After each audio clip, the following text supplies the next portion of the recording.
박수 한번 부탁드립니다. 네.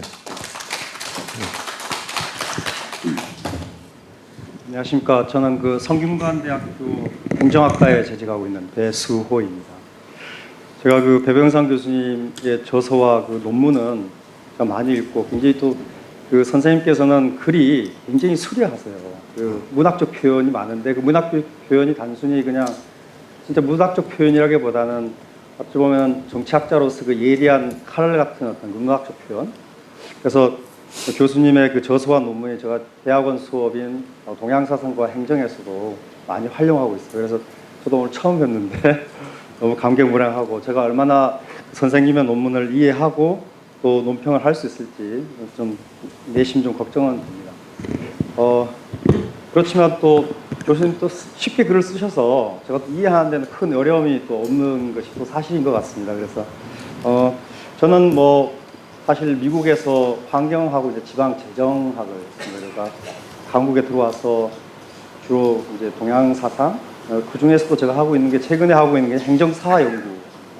그러니까 지난주에 제가 한국학중앙연구원에서 그 연구 발표회가 있었는데 어느 한 교수님께서 그 우리나라 그 협동조합 기본법이 2012년에 이제 제정이 됐습니다. 그게 이탈리아형 사회적 협동조합이나 프랑스형 공익협동조합, 그 다음에 캐나다 퀘벡의 협동조합, 그 기재부에서 그 여러 가지 각 나라의 협동조합 제도나 법을 막 섞어가지고 이제 우리나라 그 협동조합 기본법을 만들었는데 그 교수님 발표 말씀이 이상하게 그런데 우리나라에서 협동조합, 특히 그 사회적 협동조합이 굉장히 잘 정착을 해서 성공하고 있다.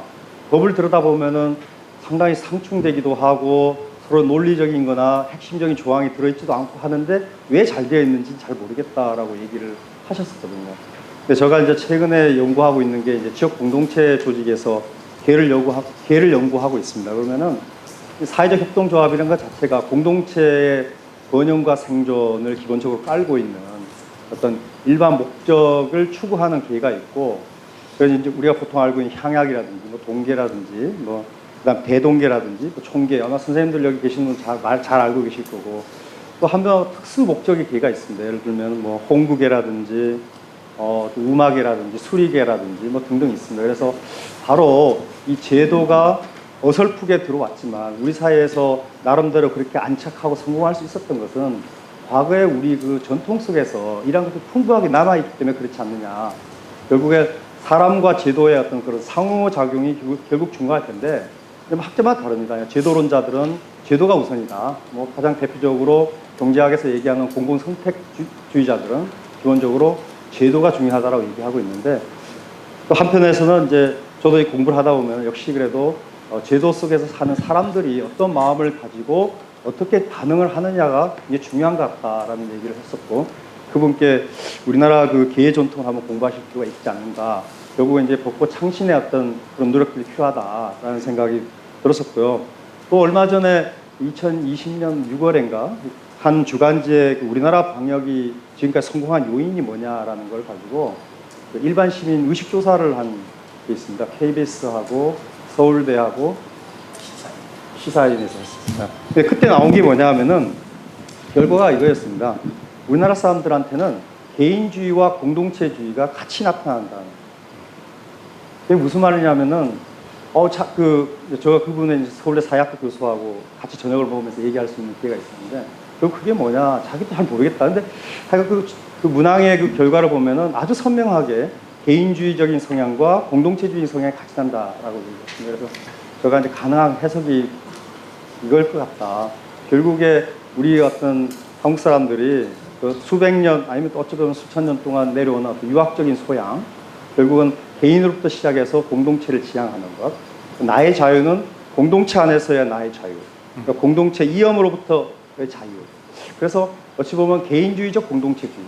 어떤 유학의 어떤 그런 전통이 아직까지 우리가 살고 있는 이 현실에서 심지어는 20대인 그 젊은이층에도 그런 모습이 나타나고 있지 않는가라는 얘기가 좀 제가 그런 어떤 가설적 해석을 한 적이 있습니다. 뭐 개인주의적 공동체주의 제가 한 얘기는 아닙니다만, 그런 측면에서 배병상 교수님은 제가 참 젊은 후학이 이런 말씀 드려도 모르겠습니다만은 제가 상당히 기감으로 가지고 있고 사회과학자시면서 또 어떤 전통 사상을 또 이 사회과학과 접목시키는 거에서 제가 참 배울 게 많다고 생각합니다.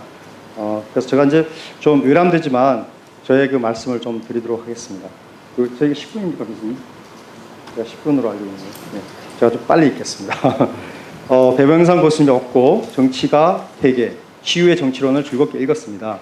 저 개인적으로는 굉장한 행복으로 생각하고요.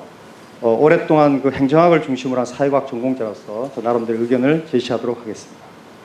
그 배병상 교수님의 그 논문 내용을 간단히 요약을 하면은 퇴계 선생은 무오사와 기묘사와 을사사와 등 정치적 격변기를 살았던 인물입니다. 퇴계 선생은 특히 기묘사를 진단하면서 분석 진단하면서 조광조의 개혁 실패 원인을 개혁 주체의 자질 문제, 당시 조선사의 인사 적체와 재정 궁핍, 테러의 부재에 있다고 파악하였습니다.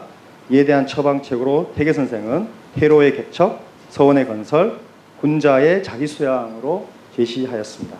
그래서 제가 그 교수님의 논문을 저 나름대로 좀 간단히 이제 좀 요약을 해드리면요. 먼저 테러의 개척입니다. 물러나려 했지만 길이 없었다라는 인식이야말로 퇴계의 정치 행위를 이해하기 위한 열쇠입니다. 요컨대 퇴계는 당시 끊임없이 연속되던 정치적 참화, 즉 사화의 근본 원인이 나아가는 길만 있고 물러나는 길이 없는 데 있다고 인식하였던 것입니다. 군시 공치를 외치지만 실제로는 전제군주제였던 조선의 정치구조 하에서 자발적 사태는 군주에 대한 불충, 배신으로 이해되었기 때문에 한번 조정에 들어선 자는 헤어나올 수 없는 구렁텅이에 빠지게 되었던 것입니다. 자신의 의사와 상관없이 한번 정치에 몸담은 자는 계속해서 정치를 해야 한다는 이러한 세태는 갈등 발생 시 타협 없이 끝까지 갈 수밖에 없는 상황을 강요하였던 것입니다. 그렇기에 퇴계에 물러나는 행위는 당시 율곡 이의를 비롯한 신진사림으로부터 많은 오해를 받고 비난을 불러일으켰지만 실제로는 용기 있는 정치 행위라고 볼 수 있을 것입니다. 당대인들이 상상하지 못했던 테러의 개척을 실제로 보여주었기 때문입니다. 두 번째는 정치 영역과 활동 영역의 확장이라는 측면입니다. 테러의 개척은 서원의 건설, 향약의 실시와 직결됩니다. 중앙의 간지에서 물러나더라도 서원 건설과 향약 활동을 통해 여전히 정치적 행위를 행하였던 것입니다.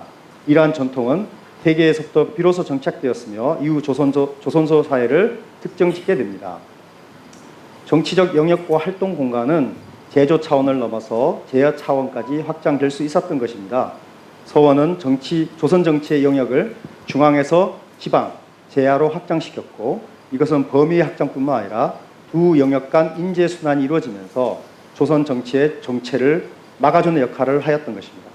서원과 향약을 통한 제야에서의 정치적 활동은 조선 정기에 비해 군신공치라는 공화적 이념이 조선 정치에 잘 작동될 수 있는 계기를 마련하였다고 할 수 있겠습니다. 이러한 측면에서 퇴계의 정치 사상이 가지는 의미와 시사성은 높은 것이라고 봅니다. 다음으로 심신 수양을 통한 도덕성 함양입니다. 퇴계는 도덕적 측면에서 수양을 정치의 핵심으로 파악하였습니다.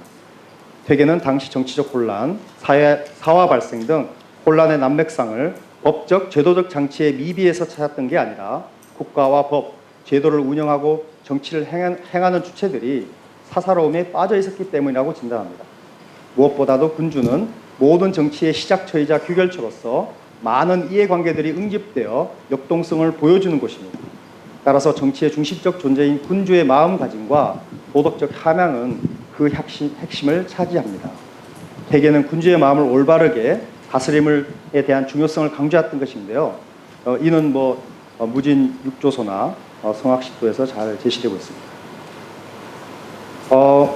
그다음에 이제 제가 교수님의 이런 분석과 진단에 대한 말씀을 토대로 그걸 이제 현대 사회과학으로 어떻게 한번 적용해 볼 수 있고 또 어찌 보면은 냉철하게 얘기해서 세계 사상이 오늘날 정치, 사회 행정에 어떤 전망과 또 조금 한계라고 할까 조심스러운 측면이 있을까라는 걸 좀 고민해서 좀 더 얘기를 했습니다.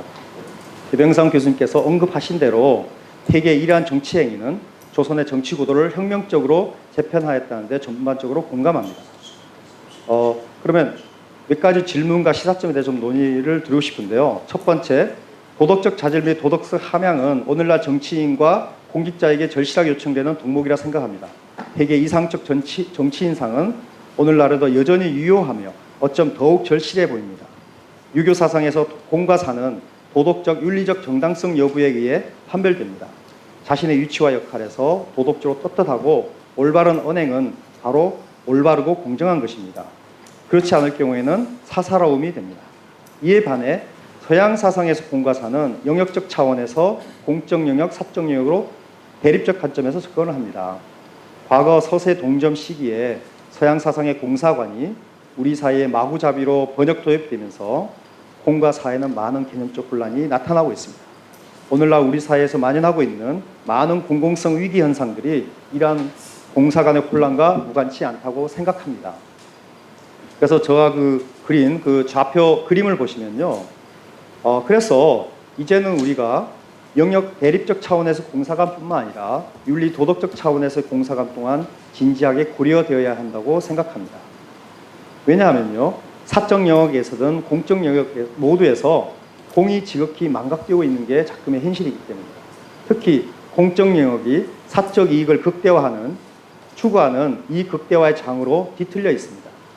즉 도덕적, 윤리적 정당성 차원에서 공을 추구하고 사사로움을 벌이는 공사관이야말로 오늘날 공직사에서 절실하게 요청되고 있는 것입니다.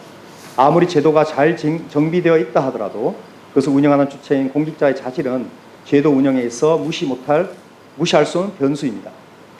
이것이 바로 세계의 정치 사상과 공사 간에 주목해야 될 이유입니다. 제가 두 번째로 좀 말씀드리고 싶은 게 바로 세계가 추진해왔던 정치 영역과 활동 공간의 확장입니다. 그것이 여전히 오늘날에도 유효한 이유가 정치 행위는 바로 일상생활에서 구현되어야 하며 언론은 누구에게 확장되어야 합니다. 우리는 오늘날 중앙집권적 정치 구조가 과거 관료제 전통이라고 인식하는 경우가 많은데 그러나 세계의 사상 및 그의 발자취에서 알 수 있듯이 조선은 정기의 중앙집권적 정치 구조에서 중기의 가도기를 거쳐 후기의 재정치를 탄생시켰습니다. 재정치의 중심 공간인 서원과 이를 바탕으로 하는 학파적 정치적 집단은 집정 대신들과 조정의 의사와는 다른 제하의 여론을 담당하였던 것입니다.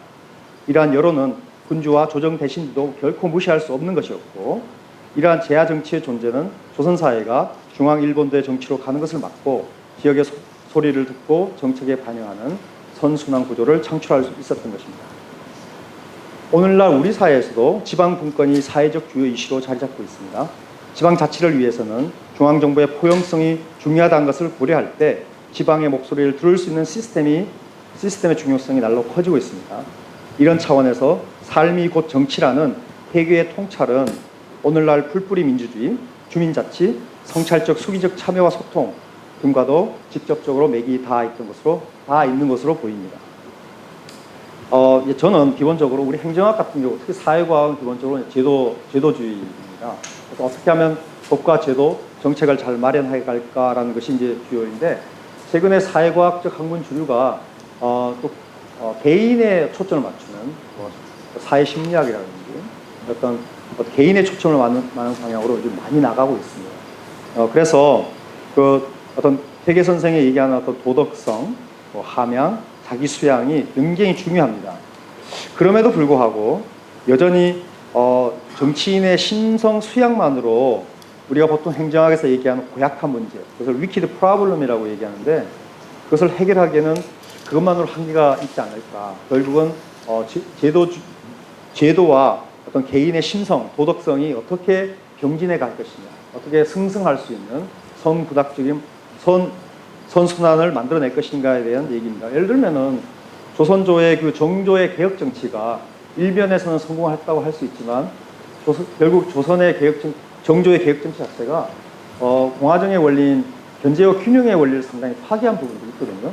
그것이 바로 조선 후기로 넘어오면서 이런 제도가 어떤 견제와 균형의 제도가 깨지면서 어떤 선비의 신성만으로는 정치 개혁을 할 수 없었던 것. 우리가 한번 그래서 이 두 개의 양자를 어떻게 우리가 조화롭게 갈 것이냐라는 것입니다. 저는 뭐 이거로스로 저의 논평은 하고 나중에 또 차후에 말씀드리도록 하겠습니다. 감사합니다.